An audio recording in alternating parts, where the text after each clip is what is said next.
नमस्कार, मेरा नाम है मनीष। आप देख रहे हैं खबर तरंग। बिहार विधानसभा चुनाव का परिणाम कुछ इस प्रकार से आया कि महागठबंधन को निराशा हाथ लगी है। सबसे बड़ा झटका तो राष्ट्रीय जनता दल को लगा है, जिसने कुल 143 प्रत्याशी उतारे थे, मगर उनके मात्र 25 विधायक ही चुनकर आए। ऐसे में समीक्षा बैठक होना स्वाभाविक थी और आज समीक्षा बैठक भी हुई, जिसमें यह निर्णय लिया गया कि तेजस्वी यादव को विधायक दल का नेता चुन लिया गया है। यानी कि राष्ट्रीय जनता दल की कमान तेजस्वी यादव के हाथों में सौंप दी गई है। आपको बता दें कि इस बैठक में राजद सुप्रीमो लालू यादव, पूर्व मुख्यमंत्री राबड़ी देवी, पूर्व प्रदेश अध्यक्ष जगदानंद सिंह जैसे बड़े चेहरे मौजूद थे। शक्ति यादव ने मीडिया से बातचीत करते हुए देखिए क्या कुछ कहा। साथ जो बैठकें हुई उस बैठक में सब लोगों ने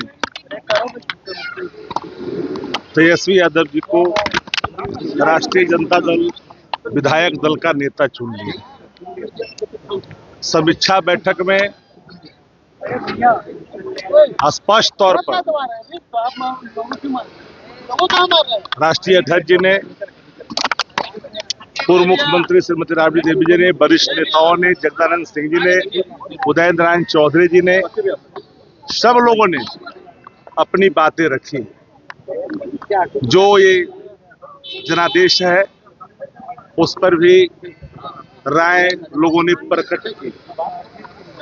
चूंकि धरातल पर जो हालात था, उन हालातों से हर कोई बिहार का आदमी अवगत था कि सत्ता प्रतिष्ठान के खिलाफ एक आक्रोश है।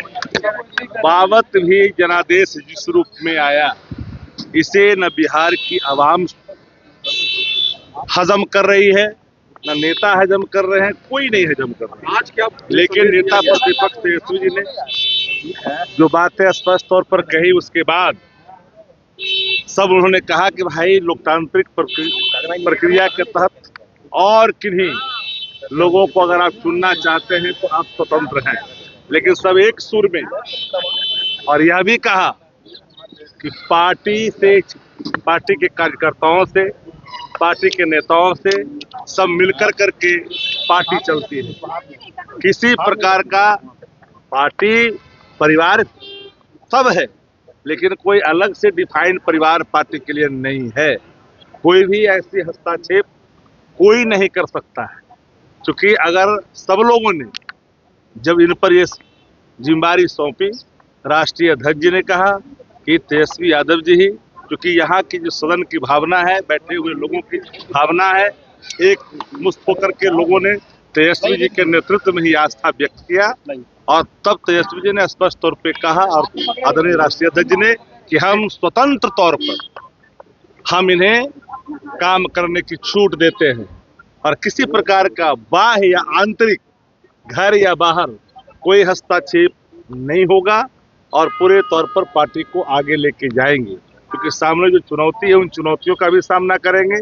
और हम तो पहले भी कहा, ये जो जनादेश है, ये मशीनरी का जो जनादेश है, तो हम सब लोग जान रहे हैं इस चीजों को। हमने एक बार कहा, मशीनरी मैनेजमेंट ये जनादेश है और इस पर हमारी लगातार कई समीक्षाएं चलेगी और सतही तौर पर ये चीजें आ भी रही है। क्योंकि हमें जो लगता है, नहीं, आम लोग को लगता है कि मोर देन 25 से 30,000 ईच असेंबली सेगमेंट, इसमें एक करिश्मा हुआ है। और इस करिश्मे को जो पार किया है, वो लोग कोई जीत के आए हैं जिसकी संख्या कम है। क्योंकि जिस तरह का स्ट्राइक है, 90% स्ट्राइक रेट है कई दलों के, यह स्ट्राइक रेट दुनिया के किसी भी लोकतंत्र में, किसी भी पॉलिटिकल पार्टी को संभव नहीं है। साथ ही साथ चुनाव आयोग के नियमों की धज्जियां भी उड़ी। ऑलरेडी चुनाव चल रहे थे, पैसे लगातार खाते में भी जा रहे थे, वह भी देखा है लोगों ने। लेबर डिपार्टमेंट जो पैसे मजदूरों को दे रही थी चुनाव के दौरान, यह भी देखी जा रही थी। पुलिस प्रोटेक्शन में प्रत्याशी इनके सरकार की तरफ से पैसे बांटे जा रहे थे, यह भी लोगों ने देखा है। इसके बावजूद भी कहीं भी इनके कैंडिडेट को बैठने उठने की जगह जनता नहीं दे रही थी।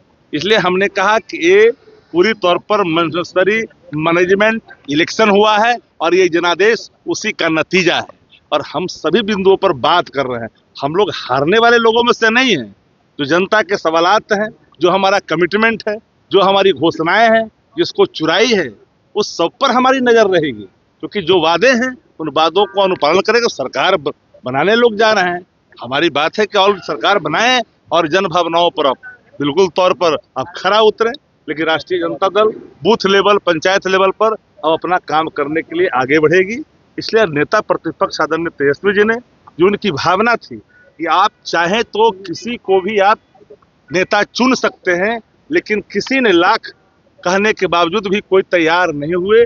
आखिरकार सभी लोगों की राय से उनको इस जिम्मेदारी लेनी पड़ी, और जिम्मेदारी उनको लेनी पड़ी, और वो नेता चुने गए राष्ट्रीय जनता दल के विधायक दल।